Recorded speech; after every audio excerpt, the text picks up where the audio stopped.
Welcome to our Revenge Taken channel. Let's start the story. You can't even do household chores, so we might as well divorce, and you better give me your assets too. As soon as he entered a hospital room, Tom said this to me with a smirk, even though I was connected to many troops. A girl I didn't recognize stood by his side. Tom doesn't know that I have assets worth $6 million. He should understand that a divorce in this situation would be a matter of life and death for a housewife like me. Fine, he has the divorce papers. I couldn't be with a man who verbally abused his wife in such a state. I pulled out the divorce papers I always carried with me and handed them to Tom, grinning. He accepted them. Now I can say goodbye to you. I'll be happy with her, so don't worry, right, Catherine? Saying this, Tom wrapped his arm around that girl's waist, referred to as Catherine. Lyndon Tom sneered at me, saying, "Take care, Mrs. O, you're not Mrs. anymore." "Take care, ma'am." At her words, the two of them left the hospital room laughing, but their happiness would only last for now. Alone in the room, I laughed out loud. Today is Friday, so the divorce will be processed on Monday. Oh, I cannot wait for 3 days from now. My name is Emily Johnson. I'm a 45-year-old housewife. My family runs a regular farm. I don't have any particular skills, but the one thing I'm proud of is my vast cooking repertoire. My husband, Tom, is the same age as me, and we were college classmates. Both of us came to New York from the countryside. Since we both lived alone, I used to cook various dishes for Tom using the vegetables and rice sent from my family. People often said I had captured his heart through his stomach, and I was aware of that. Tom was and still is incapable of doing any household chores. I've been taking care of him since we were dating, and after getting married, I continued to handle all household tasks. Sadly, we were not blessed with children, but we enjoyed our life together as a couple. We both loved to eat, and on Tom's days off, we'd often go on drives for small trips just to enjoy delicious food. When we first got married, Tom was kind, but about 3 years in, he became quite controlling. While he never laid a hand on me, his remarks became curt, and he would often say, "Whose money do you think we're living on?" It would be a lie to say those words didn't hurt, but I didn't have the energy to fight back, assuming he wouldn't listen anyway because I was a full-time housewife. I felt inferior and couldn't stand up to him. Tom joined a renowned company after graduating from university, but he resigned after about 5 years. He quickly found new jobs, but would resign from them after short periods. Because of this, our income was unstable. We managed by searching for money-saving tips, but often struggled with our finances. However, at the company he'd been with for the past 2 years, he seemed to get along with his colleagues. I had faint hopes that he might work there for a long time. Then one day, Tom came home earlier than usual. "I'm home. I quit my job." "What again?" Unintentionally, I voiced my surprise, causing Tom's eyebrows to twitch in panic. I stopped cooking and rushed over to him. "I'm sorry, I was just shocked." No welcome back greeting, and you're criticizing what I do. You've become quite audacious." At Tom's words, I stiffened. Tom was in a very bad mood today. If I misspoke, it could escalate into something worse. "I'm sorry. As long as you understand." It seemed my apology had somewhat placated him. With a display of his displeasure, Tom sat on the sofa and turned on the TV. I quietly placed the beer and glass on the table. "Do you want dinner or a bath?" Food and alcohol, understood. To avoid upsetting Tom, I played the role of submissive wife. I once had a strong sense of self, but after 14 years of marriage to Tom since the age of 28, I rarely showed my true self. After eating and drinking to his heart's content, Tom fell asleep, snoring on the sofa. The table was so messy it looked like a child had eaten there. I cleaned up the fallen beer bottles and food scraps left on the floor. It wasn't supposed to be like this. Recalling my dreams of a happy married life from my girlhood days, My true feelings slipped out as I glanced at Tom suddenly, but he showed no signs of waking. Relief washed over me, but I also felt dread about continuing this life. Perhaps I should consider divorce. I began mentally organizing my schedule for the next day, determined to confront the issues I had been avoiding. The next day, Tom started visiting the employment office and quickly secured another job. While he was job hunting, I went to the city office and signed divorce papers. I wasn't ready to submit them, but I thought having them would be a kind of protection. I hid the signed divorce papers at the bottom of my frequently used bag. If he discovered them, there's no telling what he might say or do. "Hey, where did you wander off to while I was job hunting?" "I went to the stationery store to buy some resumes." "Look, I thought you might need them." "Well, I knew you'd be unusually thoughtful today." Tom, who got home before I did, initially interrogated me suspiciously but quickly cheered up. I handed him the resumes I had previously bought. After receiving them, Tom said he was going out for drinks with a friend and left. Tom's new job was at a reputable company with a solid salary and better benefits than anywhere he'd worked before. When he got promoted after working there for about 3 years, he happily had a drink at night. I secretly hoped that maybe this time he would work there until retirement.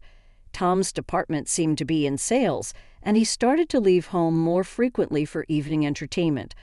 I enjoyed my brief moments of freedom and gathered energy to greet Tom with a smile when he returned. One day I received a call from my mother after a long time. Hearing her excited story, I was taken aback. $6 million. Yes, 6 million. You know the mountains and lands we owned? We don't need them anymore. We had them appraised, and they are worth 8 million. We only need 1 million to enjoy the rest of our lives, so I think you might want to rethink your life too. My mother was never fond of Tom. She was worried about me, especially after Tom became more and more controlling, preventing me from even visiting my childhood home. I was stunned by the amount she mentioned. Furthermore, I was shocked to learn that when my mother inherited the property from my grandmother, she changed the title to my name so there were no inheritance taxes. It's better not to tell Tom. But final decision is yours," she said, hanging up the phone. I felt conflicted between the urge to immediately inform Tom and the desire to live freely with that money. About a week later, I was involved in a traffic accident. Thankfully, my life wasn't in danger, but I'd need to be hospitalized for about a week. After storing my valuables in the hospital's room drawer, I immediately contacted Tom. "I'm sorry I got injured. What about my meals?" I almost cited Tom's reaction, prioritizing his meals over my injury, but I continued to explain. "It seems I'll need to be hospitalized for a week. I'm really sorry, but could you buy your meals elsewhere until then? Not even preparing meals for your husband? What a lazy wife. Oh, wait, there, I'm coming over now." Tom said this and unilaterally ended the call. I was planning to tell him about the inheritance tonight, but now I thought it might be best not to mention it. Looking at all the tubes attached to me during this precautionary examination, I somehow had a feeling soon enough I'd come to realize that my intuition was right. You're useless, can't even do housework. Let's get a divorce, and you better pay me compensation too. As soon as he entered the room, Tom, with a smirk on his face, said this to me, who was connected to several troops. Beside him stood a girl I didn't recognize. Tom wasn't aware that my total assets amounted to 6 million. He should know that a divorce under these circumstances would be a life and death matter for me, a housewife. Fine, here's the divorce papers. A man who would hurl abuse at his wife in this condition is someone I'd rather not have. I handed him the divorce papers. I had kept them as a sort of charm. Tom took them with a smug smile on his face. "With this, I can finally say goodbye to you. I'm going to be happy with her, right, Catherine?" Saying this, Tom wrapped his arm around the girl named Catherine, who leaned against Tom and scoffed at me. "Take care, madam." "Oh, you're not a madam anymore, so take care, old lady." With those words, the The two of them left the room laughing, but the joy would be short-lived. Left alone in my room, I burst out laughing. Today is Friday, so the divorce papers would only be processed on Monday. Oh, I cannot wait for 3 days from now. Just as I had expected, the weekend went by without any contact from Tom, and it was quite peaceful. I was restless, not used to doing nothing since getting married. Every time I became restless, the nurses would tell me to stay calm. Then, on Monday evening, I received a barrage of calls from Tom. I initially ignored them, but after about 30 minutes of incessant ringing, I decided to answer. "Could you not be so persistent? Hey, what's the meaning of this?" As soon as I picked up, Tom shouted at me. I couldn't help but laugh. Tom seemed infuriated by my laughter and was screaming incoherently. "What are you talking about? Don't play dumb. The divorce papers aren't being accepted, are they?" Thomas, fuming on the other side of the phone, huffing and puffing, I continued to chuckle and responded to his complaint. Oh, I had previously filed a non-acceptance notification. Remember how you used to say, "Let's get divorced every time we had a fight." I thought it wouldn't be good if you filed for divorce on a whim during one of our arguments. Oh, but I don't need that now. Withdraw it immediately. Tom hesitated for a moment, but then quickly gave another order. But now that things had come to this, I was no longer just going to listen to everything Tom said. "I can't do that until I'm discharged. We need to go through procedures at the municipal office. Then discharge now? Don't be unreasonable." His utterly selfish demands made me laugh even more. He probably wanted to register his marriage with Catherine, whom he brought on Friday. Tom was clearly panicking. "By the way, was her name Catherine? She's your mistress, right?" "Hey, that's rude to Catherine." "Apologize. She's my new wife. We are not divorced yet, so she's technically your mistress, isn't she?" Responding calmly to Tom's nonsensical remarks, Tom made a weird groaning sound. I decided to hit him where it hurt the most. "By the way, you'll hear from my lawyer about the division of property. That's right, property, including the trouble this time. You better share properly." I'm not sure why he misunderstood, but Tom suddenly sounded in high spirits. After all, the responsible party has to pay the compensation. I had always done my household chores diligently, and of course I had never cheated on him. It's clear as day that Tom is the responsible party. "What are you misunderstanding? You're the one who has to give me the assets." "What?" Tom responded with a voice that genuinely didn't understand. He likely believed that by not taking care of him while I was hospitalized, I would truly be at fault.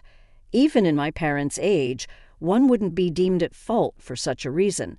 As I bitterly thought this, I explained to him patiently, "What fault of mine are you talking about? Just so you know, not being able to do housework because of my hospitalization doesn't make me the one at fault. You've abandoned taking care of me. If you were a child, it would be considered child neglect, but you're an adult and should be able to take care of yourself. That's why it doesn't make me at fault. If I say you're at fault, then you are at fault." Even a judge would be shocked by his baffling logic. My mental image of myself took a huge face fall. Was he really taking me so lightly to think such childish reasoning would work? "Finally get it? Don't you know it's legally defined as grounds for fault? Being at fault would mean, for instance, infidelity, like having another woman despite having a wife. That's why Catherine is my new wife, and you're no longer of any use to me, so it doesn't apply, right?" "What are you talking about? Since you were dating her behind my back, it's clearly cheating." Tom still didn't seem to understand. He was set on believing that he was right. "Either way, please communicate through a lawyer from now on. Goodbye." "Hey, Emily." I hung up the phone without listening to Tom's protest. He called multiple times, but when I ignored him, he eventually seemed to give up and fell silent. I was relieved, but the next day, another headache-inducing event occurred. Feeling frustrated by the nonstop ringing from 9 in the morning, I pressed the call button. On the other end, Tom complained at me like a machine gun firing. I wasn't quite sure what he was saying at first, but piecing it together, it seemed he was complaining about not being able to withdraw money from a bank account. If it's a joint account, Tom should be able to withdraw without any issue. But if not, I recalled the bank cards and passbooks I had left at home and asked Tom, "Were you trying to take money from my account by any chance?" "Exactly. You're still in the hospital, and I was going to take the money into account, but the card won't work," Tom raged on with his unreasonable argument. It seemed he didn't understand what I said yesterday. When I was scheduled to be hospitalized for a week, I had called the bank and requested they prevent withdrawals until I could personally handle it after being discharged. It was to prevent Tom, who's reckless with money, from depleting my savings in my absence. My decision was proven right. It's unthinkable to try to withdraw money from the account of an ex-wife you've divorced. However, Tom didn't seem to think there was anything wrong with it and asked me to make a withdrawal immediately. "What are you talking about? We are practically strangers now." "Why would I do as you say?" "You. The fact that you and my life hasn't changed even if you're getting divorced. Act like a proper wife and listen to me. We are just not legally divorced yet, but we are already strangers. Got it?" "Unfortunately, I don't have money to give to strangers." Thompson was shocked over the phone since I had never resisted him this much before, but he quickly became assertive again. "Just do as I say. Send the money now. Pay the compensation for not doing housework." Even though he was academically capable when we first met, sadly, he seemed to lack common sense. 17 years into our marriage, it was confirmed that I had made a poor choice in a partner.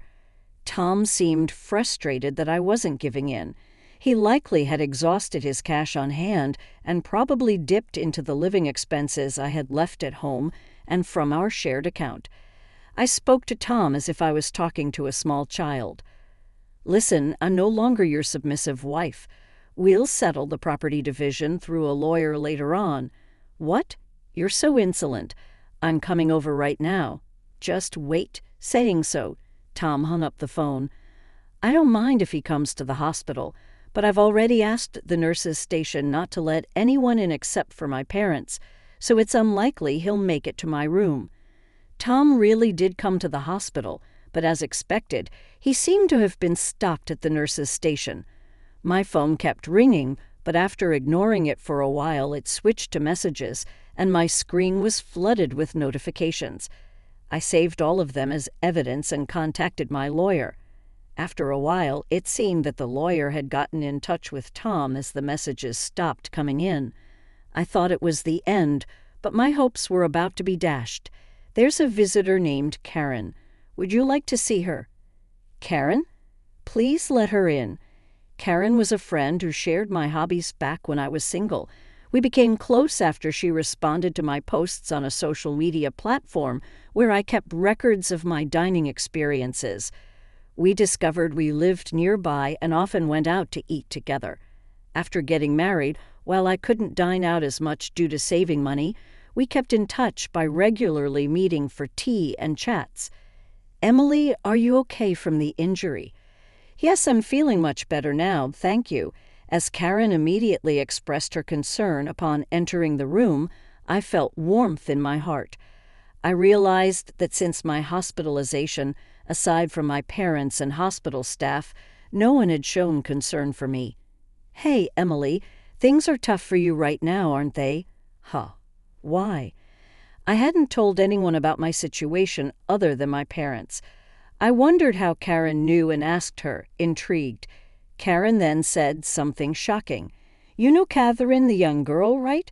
She's having an affair with your husband, isn't she?" "What? How do you know about—" "Wait, you know her?" "Actually, she's my niece." I was so surprised by Karen's hesitant answer that I couldn't close my mouth. Who would have thought that Karen was Catherine's aunt? The room went silent. It was the first time there was silence when Karen was around, and it made me feel uneasy. You see, Catherine suddenly told her mother, my sister, that she's getting married, and what's more shocking is that her partner is 45 years old. When I saw the photo, it was your husband. I was so surprised. I've already told my sister. I'm so sorry for all the trouble my nieces caused you, Emily. Don't apologize, Karen. It's not your fault. Karen looked like she was about to cry. I'm thinking of demanding compensation from Catherine. I can't compromise on that. But if I do, does this mean our relationship will end? Of course not. I want to continue being friends with you, Emily. I'll make sure Catherine pays compensation. Neither my sister nor I can forgive what she's done. We'll keep a close eye on her. I was very grateful for Karen's words. We've been friends for over 20 years. I didn't want to lose a precious friend because of my terrible husband and his mistress. I scheduled a meeting with them tomorrow, and I'd like you to come with me. Of course I'll be there, and I can also provide photos as evidence of their affair. The next day, fresh from being discharged from the hospital, I went to a private restaurant room with my lawyer. Tom and Catherine had already arrived and were indulging in an expensive traditional meal. I was speechless at the audacity. You finally made it. Did you bring the money? Remember, you are paying for this meal. Tom said this to me without even stopping his meal. Catherine beside him continued to eat with a smug on her face. I decided to fight back. Please handle the payment yourselves. Moreover, I came here to demand for sharing the assets from the two of you. How long are you going to sulk? You're really unattractive. Ignoring Tom's rude remarks, my lawyer and I took off seats and showed evidence providing Thomas at fault. We first presented legal documents regarding the reasons for liability, followed by documents on property division. Lastly, we showed the photos given by Karen, which showed Catherine and Tom, as well as Catherine with an unknown man entering a hotel. Wait, why? Hey, Catherine, what is this? Tom and Catherine were visibly shaken by the photos, and they finally stopped eating. Just then, Karen made her timely entrance.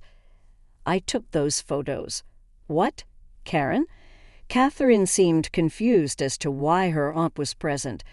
Karen, with cold eyes, looked down on Catherine and Tom and calmly spoke about being friends with me for 20 years and how their actions were utterly despicable. Also, Catherine, you mentioned that the baby you're carrying is his, but given your actions, who knows who the father is? Wait, no, I was hearing about her pregnancy for the first time, and judging by her appearance today, one couldn't guess she was pregnant. However, judging by Tom's reaction, it seems she did claim to be pregnant. So, you're pregnant. In that case, after a DNA test, I'll demand an additional penalty. No, I'm sorry. I lied about the pregnancy. Please forgive me. Catherine suddenly admitted this and bowed deeply. She had been searching for wealthy old men, and Tom was the wallet she called. He bought her designer goods, and she was promised a life where she wouldn't have to work and could do as she pleased after her marriage. She believed she could be a housewife and occasionally have flings with men of her choice. She had once lied about being pregnant because he showed no signs of wanting to divorce. Tom froze with his mouth agape when he heard this. I'm truly sorry, but I can't give you anything. I don't have the money. I'll pay Emily in advance. You're going to work part-time diligently every month and repay me. You won't have any time for leisure until you've paid me back in full. Oh no. Catherine was visibly disheartened. Karen mentioned she'd bring Catherine again later for another apology and took her out of the restaurant. Tom was in shock the entire time but seemed to snap back to reality and approached me in a flattering tone. Look, it seems I was deceived. I can live without Emily, right? We still have the divorce papers here. Can we start over? You've always been a housewife, so you can't possibly work now, can you? I listened to Tom's plea with a cold gaze, none of which moved me. However, I waited for him to finish before answering with a smile. I can live just fine without you. I'll be taking the divorce papers and filing them shortly. Also, I never mentioned this, but my personal net worth is currently around $6 million, so I can live comfortably without working for the rest of my life. Rest assured, $6 million. Why did you keep such a fortune a secret? I was about to tell you when you started making a fuss about divorce. I'll definitely get some of your assets, and this money is my personal inheritance, so it doesn't count towards marital assets. It has nothing to do with you, right? Tom looked at me with a face of utter despair. My lawyer quickly produced some documents and a pen for Tom to sign. The lawyer and I then left and immediately filed for divorce, ending our almost 20-year marriage. Later, Catherine transferred some of her money to my account. According to Karen, upon learning of this incident, Catherine's mother was furious. She made Catherine take a leave from university and work nonstop at her relatives' inn until she prepared the compensation. Tom, on the other hand, was disowned by his in-laws after they learned about the divorce. He was told he didn't receive any assistance, so he reluctantly took out a loan and paid me in one lump sum. Furthermore, it was revealed that he had been with Catherine at a hotel during work hours. He was fired from his job and is now juggling multiple construction jobs to repay his debts. As for me, even after receiving such a large sum, I didn't know what to spend it on, so I donated to charity. I then moved to the countryside with the remaining money and am now enjoying a luxurious single life. I've continued my relationship with Karen. On our days off, we go on food tours and short trips. We both plan to stay single, so I suggested maybe we should share a room. Initially hesitant, Karen agreed when I mentioned we could share deliveries and she could join my meals. I am excited as the moving preparations will start next week. I want to live my life joyfully and true to myself from now on.